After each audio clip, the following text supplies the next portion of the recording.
আজকে দেশের সাম্প্রতিক পরিস্থিতি নিয়ে আলোচনা করার জন্য আমাদের প্রধান উপদেষ্টা উনি দেশের 4টি বড় দলকে ডেকেছিলেন, বিএনপি, জামাত, এনসিপি এবং ইসলামী আন্দোলন।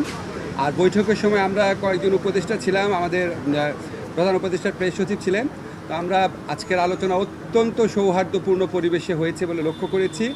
যতগুলা দল সেখানে কথা বলেছে প্রত্যেকেই বলেছে ফ্যাসিবাদ বিরোধী ঐক্যের প্রশ্নে তাদের মধ্যে কোনো রকম মতভিন্নতা নাই, তাদের মধ্যে কোনো বিরোধ নাই। ফ্যাসিবাদ মোকাবেলার প্রশ্নে তাদের মধ্যে কোনো রকম কোনো মতভিন্নতা বিভেদ কিছুই নাই। কিন্তু তাদের মধ্যে কেউ কেউ বলেছেন, দেখেন রাজনৈতিক মাঠে আমরা রাজনৈতিক প্রক্রিয়ার অংশ হিসাবে আমরা একজন আরেকজনের বিরুদ্ধে মাঝে মাঝে কথা বলতে পারি, কিন্তু এটা না তারা আমাদের রাজনৈতিক প্রতিপক্ষ, তারা আমাদের রাজনৈতিক সহযোগী। রাজনৈতিক মাঠে এই ধরনের কিছু কিছু কথা বলা হবে, এটার থেকে আমাদের কোনোভাবেই ধারণা করা উচিত না যে ফ্যাসিবাদ বিরোধী ঐক্যে কোনো রকম ফাটল আছে। এই ধারণা আমাদের করা উচিত না, এটা ওনারা আমাদেরকে আশ্বস্ত করেছেন। রাজনৈতিক দলগুলোর পক্ষ থেকে আমাদের দুইটা জিনিসের উপর হাইলাইট করা হয়েছে।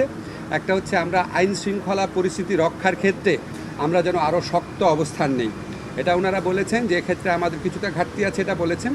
আরেকটা বিএনপির পক্ষ থেকে বিশেষভাবে বলা হয়েছে যে নির্বাচন প্রক্রিয়ার দিকে আমাদের সুষ্ঠুভাবে অগ্রসর হওয়া উচিত। আর হচ্ছে আমরা আমাদের প্রধান উপদেষ্টা উনি শুধু ঐক্যের কথা বলেননি, উনি বলেছেন আপনাদের মধ্যে ঐক্য আছে, এটা আর একটু দৃশ্যমান হলে ভালো হয়। আপনারা যে ফ্যাসিবাদ প্রতিরোধের প্রশ্নে হোক বা গঠনমূলক কোনো কর্মসূচির প্রসঙ্গে হোক, আপনারা যদি একসাথে থাকেন, এটা যদি মানুষ দেখে, মানুষের মধ্যে স্বস্তির ভাব আসবে, মানুষের মধ্যে একটা অনেক বেশি মানুষ খুশি হবে এটা দেখতে, মানুষ দেখতে চায় আপনাদেরকে একসাথে আছেন, দেখতে চান। তো ওনারা বলেছেন, একটা আরেকটা হাইলাইট করেছেন যে ওনাদের মধ্যে ঐক্য আছে, এটা প্রমাণ হচ্ছে ওনারা মাঠে যাই বলুন না কেন, যখনই প্রধান উপদেষ্টা ডাকেন তখন তো ওনারা এসে হাজির হন। আরেকটা কথা বলেছেন আমাদের মধ্যে যে ঐক্য আছে, এটা আরেকটা প্রমাণ হচ্ছে আমরা তো জাতীয় ঐক্যমত কমিশনের মিটিংয়ে রেগুলার যাচ্ছি, কথা বলছি।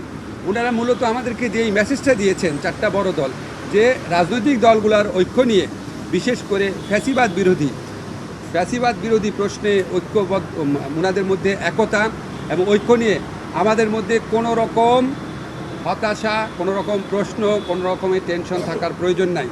ওনারা আইডেন্টিফাই করেছেন যে দেশের বিভিন্ন স্থানে যে নিষিদ্ধ দল আছে, যে ফ্যাসিস্টদের সহযোগী আছে, তারা মাঝে মাঝে মাথা চারা দেওয়ার চেষ্টা করছে। সেই ক্ষেত্রে ওনারা বলেছেন আমাদেরকে প্রশাসনিকভাবে কঠোর ব্যবস্থা নিতে।